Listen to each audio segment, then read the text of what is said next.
Hello दोस्तों, welcome to my channel. ये हमारा प्रकाश का परावर्तन रिफ्लेक्शन ऑफ लाइट का 5वां क्लास है। तो चलिए वीडियो को शुरू करते हैं और जानते हैं कि उत्तल दर्पण किसे कहते हैं। तो देखिए, जिस दर्पण का परावर्तक तल बाहर की ओर हो उसे उत्तल दर्पण कहते हैं। अब यहाँ पर एक शब्द आया है परावर्तक तल। ये क्या है? तो देखिए, जहाँ से प्रकाश का परावर्तन या अपवर्तन होता है उसे परावर्तक तल कहते हैं। ठीक है, वही यहाँ पर लिखा गया है कि जिस दर्पण का परावर्तक तल बाहर की ओर हो उसे उत्तल दर्पण कहते हैं। जैसा कि आप इस चित्र में देख सकते हैं, इसका जो परावर्तक तल है यह बाहर की ओर उठा है, यह एक उत्तल दर्पण है। ठीक है, इसका जो परावर्तक तल है जहाँ से प्रकाश का परावर्तन होगा वो उठा हुआ है। ठीक है, देखिए ये जो है ना, यही परावर्तक तल है।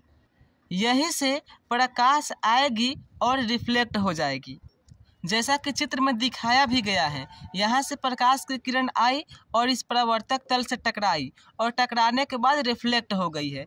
तो ये जो प्रकाश का रिफ्लेक्शन हुआ है वह परावर्तक तल से ही हुआ है। ठीक है, वही हमने लिखा है कि उत्तल दर्पण से प्रकाश का परावर्तन बाहर की ओर उठा हुआ भाग से होता है। ठीक है, जो कि चित्र में दिखाई दे रहा है।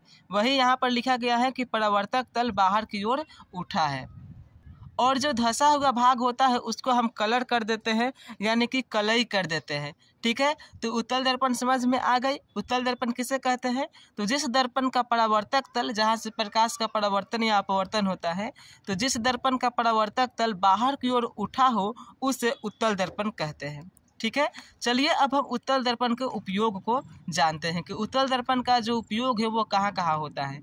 तो पहला है गाड़ी के साइड मिरर के रूप में। जितने भी वाहन है, जितने भी गाड़ी है, बस, ट्रक, टेम्पू, जितने भी है, उनका जो साइड मिरर होता है उसमें उत्तल दर्पण का ही उपयोग किया जाता है। क्यों किया जाता है उसको हम आगे बतलाएंगे। दूसरा उपयोग है सुरक्षा के लिए एटीएम, हॉस्पिटल और स्कूल में।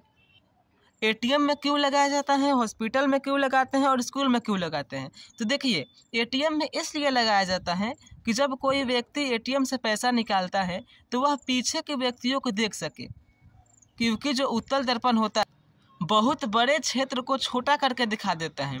ठीक है, तो जब एटीएम में हम लाइन लगाते हैं पैसा के लिए, तो कोई व्यक्ति यदि पैसा निकाल रहा है तो उत्तल दर्पण इसलिए लगाते हैं ताकि वो पीछे के व्यक्तियों को देख सके कि कहीं मेरा एटीएम पिन या एटीएम से जुड़ी कोई इम्पोर्टेंट जानकारी को देख तो नहीं रहा है।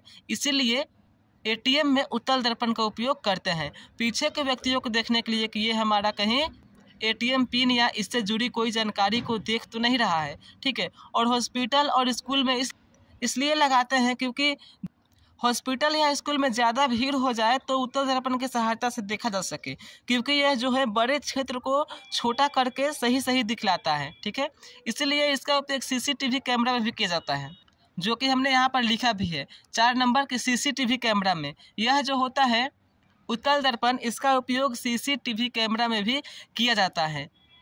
आप लोग देखते ही होंगे कि बाजार में या दुकान में सीसीटीवी कैमरा लगा रहता है। क्यों लगा रहता है? क्योंकि देखते होंगे कि आप यह बहुत छोटा होता है लेकिन बहुत बड़े हिस्से को दिखलाता है ना। इसीलिए इसका उपयोग सीसीटीवी कैमरा में करते हैं, फिर दूरबीन में करते हैं। ठीक है, बाजार व गलियों में लगे लैंप में करते हैं। तो ये रहा कुछ उत्तल दर्पण के महत्वपूर्ण उपयोग। ठीक है, अब ये हम बतला देते हैं कि उत्तल दर्पण का उपयोग साइड मिरर के रूप में क्यों करते हैं। तो वही होगा कि उत्तल दर्पण का उपयोग साइड मिरर के रूप में इसलिए करते हैं क्योंकि यह बहुत बड़े क्षेत्र को छोटा करके साफ साफ दिखाता है। यह मैं कब से बोलते आ रहा हूँ। पीछे से आने वाली गाड़ियों को चालक को स्पष्ट रूप से दिखलाता है, जिससे चालक जो है वह पीछे आने वाली गाड़ियों को साइड देता है वो या अपने साइड ले लेता है। ठीक है, इसीलिए उत्तल दर्पण का उपयोग गाड़ी के साइड मिरर के रूप में करते हैं। जितने भी गाड़ी होते हैं सभी के साइड मिरर के रूप में उत्तल दर्पण ही लगाया जाता है। तो उम्मीद करता हूँ कि आपको ये रिफ्लेक्शन ऑफ लाइट का 5वां क्लास समझ में आया होगा। यदि वीडियो अच्छी लगी हो तो चैनल को सब्सक्राइब जरूर करें एंड वीडियो को लाइक, कमेंट, शेयर जरूर करिएगा। तो मिलते हैं अगले वीडियो में, तब तक के लिए bye. Thanks for watching this video. Take care.